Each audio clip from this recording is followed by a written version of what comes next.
diante do Santo dos Santos, porém de fora não se viam. Ali estão até o dia de hoje. Diga comigo, ali estão. Bonito, mais fraco. Vamos lá. Ali estão até o dia de hoje. Livro de Josué, capítulo de número 6, verso de número 5.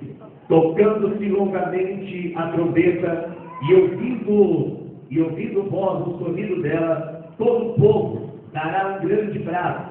Então o muro da cidade cairá abaixo, e o povo subirá nele, cada qual em frente de si. Verso 6.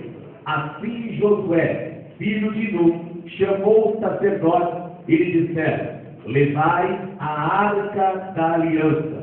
E 7 sacerdotes levem 7 trombetas diante da arca do Senhor. Amém, irmão? Amém, irmão? Por gentileza, toma o seu assento, glorificando, adorando e exaltando ao nome do Senhor Jesus.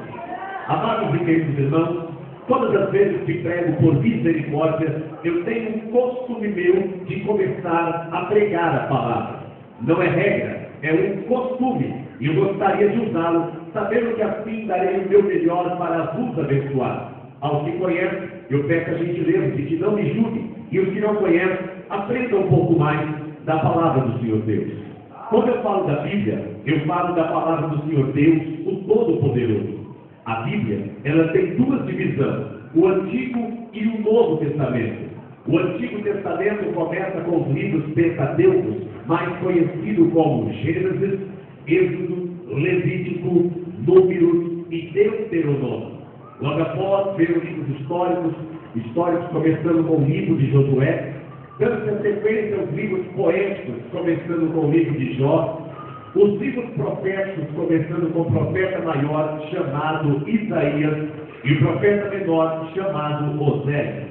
Entre o Antigo e o Novo Testamento, nós encontramos um tempo interbíblico que nos fala sobre 400 anos de silêncio. 400 anos que Deus não falava com o homem, e 400 anos que o homem não ouvia a voz do Senhor seu Deus. Ao adentrar nessa casa e dobrar o meu joelho nesse recinto, o Espírito Santo de Deus, que em você e em minha vida me impulsiona e me leva, primeiro a saber, e segundo a dizer que muitos que aqui estão nesta noite estão vivendo um silêncio da parte de Deus. Como profeta da noite, eu profetizo, sem medo de errar, que o silêncio de Deus vai cessar e a voz do Senhor vai bradar no seu coração ainda nessa noite, em nome de Jesus Cristo. Quando eu olho para a Bíblia, eu ainda aprendo sobre livros históricos do Novo Testamento, mais conhecido como os Evangelhos: Mateus, Marcos, Lucas e João. Atos também é considerado como um livro histórico do Novo Testamento. O apóstolo Paulo inicia suas epístolas do livro de Romanos ao livro de Filemão. Do livro de Hebreus ao livro de Judas, nós encontramos as epístolas gerais, um total de 21 epístolas ao todo. E por último, o livro da Revelação, conhecido como Apocalipse. Diga todos comigo em alto e bom som: Apocalipse. Diga mais forte, por gentileza. Olha para o irmão do seu lado e repita a frase que, ora, eu vou dizer, você vai repetir para ele. Diga assim para ele: Deus tem uma revelação ao seu coração. Diga isso para ele. Diga isso para ela. Porque o livro do Apocalipse significa livro da revelação. E eu acredito que Deus tem uma revelação ao meu e ao seu coração. Só quem acredita e concorda comigo, dá um brado de glória a Deus e aleluia a Deus. Pois bem, baseado na mensagem que ora Deus transmitiu ao meu coração, para o seu coração, faço uso de um texto bíblico dentro do livro que escreveu os Reis. O livro dos Reis, queridos, é um livro que eu amo por demais. Eu amo porque falar dos Reis é falar sobre a história da igreja. Haja visto que o livro dos Reis é um livro também que tem o seu contexto. Como todo texto tem o seu contexto, com o livro dos Reis não foi diferente. O livro dos vez, queridos, foi escrito em período da história bíblica que os homens viviam uma dificuldade em todo o teor da sua história. Ao contexto geral, aprendemos, queridos, que o rei traz histórias que também crônicas escreve, que também parte dela Samuel também escreve. Mas há uma especialidade no texto sagrado que olha ali, 1 Reis capítulo 8, nos conta a história da construção do templo de Salomão. Ao texto sagrado e bíblico diz que quando então Deus colocou e permitiu que Davi criasse no seu coração desejo para levantar uma casa para a habitação da sua glória, Deus então olhou e viu que as mãos de Davi eram manchadas a sangue. Então Deus não poderia habitar numa casa construída por homem ou por suas mãos manchadas de sangue. Deus então permitiu que Davi ele criasse então uma pessoa para esse fim. Quem era então essa pessoa? O nome dele era Salomão. Salomão, então, querido, foi um homem que recebeu a responsabilidade pela sequência da história do seu pai, e assim, então, construiu o templo do Senhor. Só que a Bíblia diz que os homens já viviam adorando a Deus dentro do tabernáculo. O tabernáculo era a tenda, querido, que recebia os utensílios sagrados da casa de Deus. Quando então o templo de Salomão estava construído, os homens então transportaram os utensílios sagrados do tabernáculo para o templo de Salomão. Só que quando foram fazer esse traslado, quando foram então colocar os utensílios do tabernáculo para o templo, algumas curiosidades bíblicas nascem na nossa mente, porque alguns utensílios poderiam tocar nele e levar eles ao templo do Senhor, mas tinha alguns utensílios da casa de Deus que era sagrado e não poderia tocar-se nele. Ao texto bíblico então nos revela que quando os homens transportaram esses utensílios, eles utilizaram de algumas artimanhas que, olha, Deus mesmo havia confiado a eles. Outros utensílios foram carregados por pedaços de pano para que não tocassem os utensílios, mas o que mais me chama a atenção era a arca do Senhor. A arca do Senhor, queridos, ela vivia então no seu lugar de origem dentro do tabernáculo. Quando então foram levar essa arca para o templo de Salomão, a Bíblia diz então que ora o construtor da arca recebe uma mensagem de Deus para que na arca existisse algo que fosse e facilitasse o acesso da transportação da arca de Deus. Observe então o texto que ora nós lemos, que quando então trouxeram a arca do Senhor para o templo de Salomão, ela foi posta no lugar santo dos santos. Diga comigo, santo dos santos. O Santo dos Santos era um lugar, querido, que entrava somente o sumo sacerdote. No entanto, então, havia 2 querubins dentro daquele lugar. Esses querubins tinham cerca de 3 metros de altura, um à esquerda, o outro à direita. Esses querubins, então, representavam ali um lugar santíssimo, aonde eles receberiam a arca do Senhor. Trouxeram, então, a arca do Senhor e colocaram ela debaixo daqueles 2 querubins, um à esquerda, o outro à direita. É aqui que nascem, então, algumas curiosidades. Como trouxeram essa arca? Como é que essa arca veio parar no templo de Salomão? Para agora explicar a forma, preciso primeiro te explicar o que era a arca do Senhor.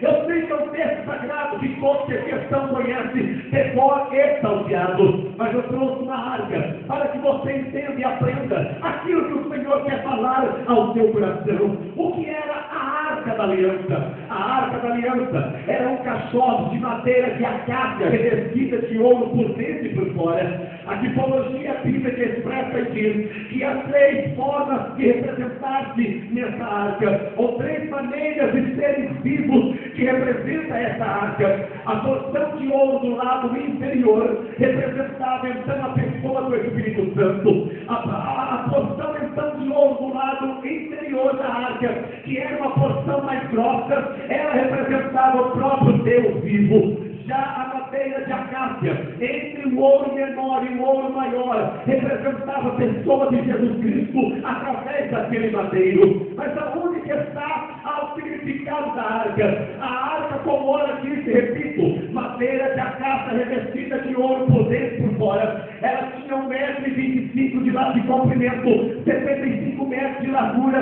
por 75 175 metros de altura. A história sagrada diz que quando fizeram que essa arca, também colocaram na arca o propiciatório. O que era o propiciatório? A tampa da arca. A tampa da arca era feita de ouro maciço, ouro puro. Na mesma tampa do propiciatório se esculpiram dois querubins, um à esquerda e o outro à direita. Esse querubim encostava o seu joelho no chão e as suas asas ligadas uma na outra no céu. A Bíblia diz então que quando o querubim estava de frente para o outro, os seus rostos eram virados para baixo, para que um não adorasse ao outro e a glória fosse toda somente ao Deus Trino eterno. A primeira coisa que me chama a atenção era que quando o joelho do querubim propiciatório encostava no chão e as suas asas se ligavam no ar ou no céu, representa então a Bíblia dizendo assim: aquilo que é ligado na terra também é ligado no céu. Olha então para a Bíblia e vejo, queridos, que a arca ela tinha 4 argolas nas suas laterais. Havia uma argola à esquerda, à direita e ambos os lados. Para que serviam essas argolas? As argolas da arca serviam para receber os varais. Fica comigo, varais. Os varais, queridos, era então o utensílio que dava acesso à glória de Deus. Por quê? Porque os varais, eles mediam cerca de 2,5 metros a 2,70 metros, que transpassava as argolas na lateral da arca. Quando o sacerdote então recebia a mensagem de Deus para transportar a arca, o sacerdote não tocava na arca em si, o sacerdote tocava nos varais da arca. Ora, então eu aprendo que quando levaram então essa arca para dentro do templo de Salomão, os sacerdotes tocaram somente nos varais. E aqui nasce a mensagem que eu quero transmitir ao seu coração. Quando levaram a arca, o texto sagrado que ora nós lemos, de 1 Reis, capítulo 8, versículo 6 em diante, diz que levaram a arca dentro do templo, ao lugar santo, santo.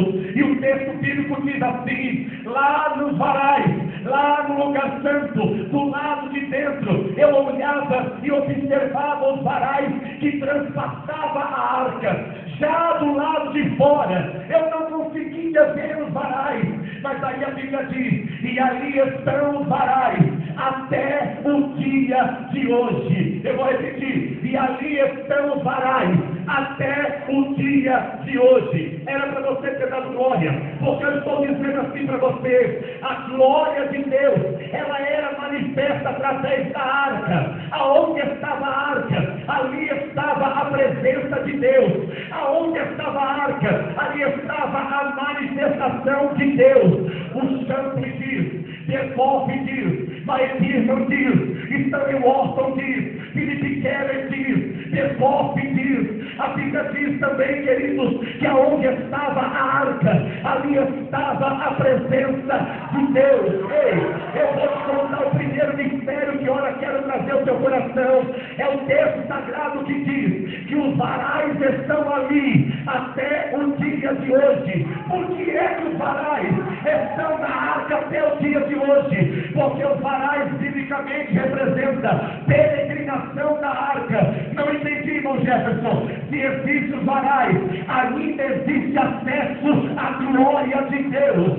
Se existem os varais, ainda é possível ter acesso à glória de Deus. Não entendi, irmão Jefferson. Não importa onde você precisa da presença de Deus, ainda tem acesso para você à glória dele. Não entendo aonde você precisar. Deus é capaz de levar a presença dele para o nome do Senhor ser glorificado, adorado e exaltado na sua vida.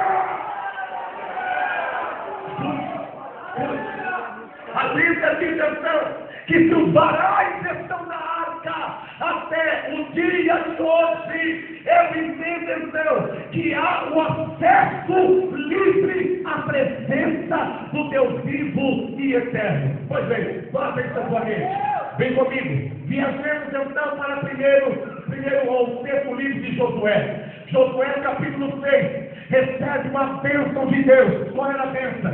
Conduzir o povo a Canaã, a cidade que mana leite e mel. Só que ao conduzir Canaã, o povo de Deus, a cidade de Canaã, Josué teria que passar por um caminho chamado Jericó. Lá em Jericó, a cidade era murada, a cidade era cercada, a cidade era protegida. Josué, então, ao receber a ordem de Deus para rodear aquela cidade, ele tomou uma atitude que por 9 vezes, eu disse 9 vezes, o texto sagrado de Josué capítulo 6 faz menção da arca de Deus com aquele povo que rodeou a cidade. Ainda não entendi, irmão Gerson, você vai entender agora. A história bíblica diz que Josué fez questão de levar a arca da aliança ao rodear a cidade. Rodearam então o primeiro dia, rodearam então o segundo dia, rodearam então o terceiro, quarto, quinto, sexto, sétimo dia. No sétimo dia Deus disse: rodeai mais 7 vezes. Quando rodearam então a cidade, ao texto sagrado e bíblico diz e nos expressa que quando eles gritaram, a muralha do Senhor, ou a muralha de Jericó, caiu por terra. Aí nasce então a minha curiosidade: o que é que derrubou a muralha de Jericó? Porque quando eu olho para a Bíblia, a altura da nossa voz não vence batalha.